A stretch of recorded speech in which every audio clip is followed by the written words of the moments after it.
This isn't your average corporate team building exercise. You guys are going to be working for me for the next 2.5 hours. We're going to be in business together. These people work for BWS and their business is alcohol. But today their products are prosthetic hands and their customers are landmine-related amputees. There are still tens of millions of active landmines in the world today. I had this naive sense that Princess Di had solved this problem 100%, but actually the problem hasn't been solved. Princess Diana did make headway in the 90s. She helped convince 162 countries to commit not to use anti-personnel mines, and there was a dramatic decrease in the number of reported new casualties as a result. All of that's very complicated, but what we do is we solve a really simple problem. There's 300 to 400,000 landmine-related amputees out there that are in need of a hand, and we just find as many as we can and give them a hand.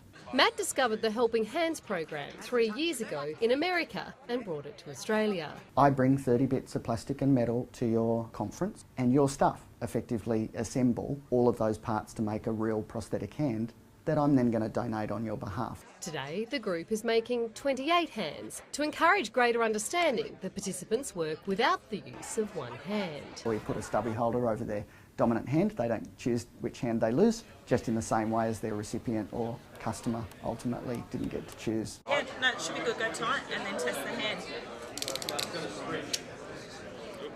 Yep. Yeah. Awesome. Yes.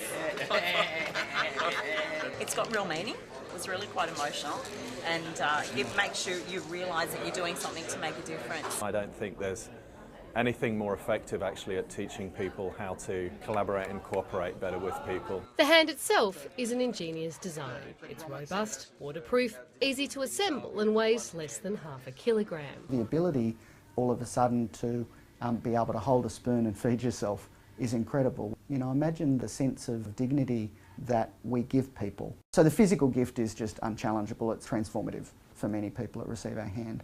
But I think the emotional gift that we give people is at times far more important. And it's a powerful experience for those making the hands too. Purpose was the biggest thing that I took out of it. If you just said, just go build that, we would have just whacked it together. But then you told us the story, and I'll tell you what, I reckon every one of those hands are perfect.